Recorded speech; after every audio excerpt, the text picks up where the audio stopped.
অনুলোম অসবর্ণ বিবাহ সম্বন্ধে যদি আপনারা সুস্পষ্ট ধারণা রাখতে চান এবং শ্রী ঠাকুর এ প্রসঙ্গে কী বলে গেছেন জানতে চান, তাহলে অতি অবশ্যই আপনাদের শেষ অবধি থাকতে হবে। তাহলে চলুন জেনে নিই তিনি অনুলোম অসবর্ণ বিবাহ সম্বন্ধে কী বলে গেছেন। শ্রী ঠাকুর চলার সাথী গ্রন্থে এ প্রসঙ্গে কী বলে গেছেন প্রথমে জেনে নিন।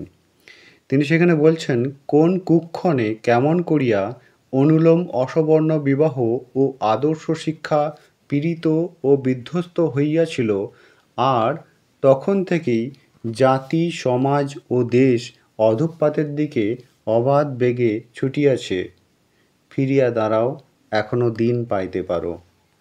এরপর আলোচনা প্রসঙ্গে গ্রন্থে শ্রী ঠাকুর এই বিষয়ে কী বলেছিলেন জেনে নিন। তিনি সেখানে বলছেন, অনুলোম অসবর্ণ বিয়ে যদি হতে থাকে তবে দেশের মধ্যে বহুমুখী বিচিত্র গুণসম্পন্ন মানুষের আবির্ভাব হতে থাকবে। যেমন বিপ্রের সঙ্গে যদি ক্ষত্রিয় কন্যার বিবাহ হয়, তাহলে তাদের সন্তানের মধ্যে উভয় বর্ণের গুণের সুষ্ঠু সমাবেশ দেখা যাবে। এমনি প্রত্যেক ক্ষেত্রে উপশ্রেণী যেগুলি হবে, তাদের বিয়ে থাওয়া যাতে বিধিমতো হয় সেদিকে লক্ষ্য রাখতে হবে। তবে এক্ষেত্রে শ্রী ঠাকুর অসবর্ণ অনুলোমজাত সন্তানদের উপাধি লেখার বিষয়ে কী বলেছিলেন সেটাও জেনে রাখুন। তিনি বলেছিলেন, অসবর্ণ অনুলোমজাত সন্তানদের উপাধি লেখার বেলায় পিতৃবংশের উপাধির পাশে ব্র্যাকেটের মধ্যে নিজের শ্রেণীর পরিচয়ক কথা উল্লেখ করা দরকার, যেমন মূর্ধাবশিক্ত, অম্বষ্ঠ ইত্যাদি। নচেত শুধু পিতৃ উপাধি যদি লেখে, কালে কালে ওর ভিতর দিয়ে প্রতিলোম ঢুকে যেতে পারে। অনুলোম অসবর্ণ বিবাহ যদি হতে থাকে তাহলে বিভিন্ন বর্ণ ও শ্রেণী আত্মীয়তা সূত্রে আবদ্ধ হয়ে উঠবে। আলোচনাটি অতীব মনোগ্রাহী হতে চলেছে, এই প্রসঙ্গটাও জেনে নিন।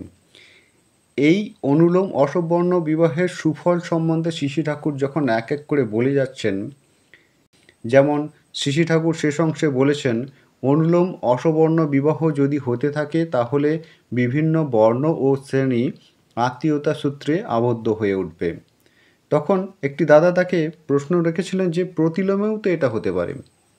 শ্রী ঠাকুর তখন তাকে বলেছিলেন, প্রতিলোম সন্তান বাবা ও মায়ের কারও বৈশিষ্ট্য পায় না, সবই খোয়াইছে, অপকার ছাড়া কোনো উপকারে লাগে না। সবার অপকার যদি কাম্য হয় তবে প্রতিলোম এন্তার দাও না। প্রতিলোমের ফল কি হয় সেটা পশু প্রজননের বিবরণ যদি দেখো তাহলেই টের পাবে। আশা রাখি আজকের আলোচনার পর আপনাদের অনুলোম অসবর্ণ বিবাহ সম্বন্ধে এক সুস্পষ্ট ধারণা তৈরি হবে। আজকের আলোচনা এই পর্যন্তই। আপনারা সকলে সুস্থ থাকুন, ভালো থাকুন। আলোচনা প্রসঙ্গে চতুর্থ খণ্ড পৃষ্ঠা 33 ও চলার সাথী গ্রন্থ পৃষ্ঠা 90। জয় গুরু।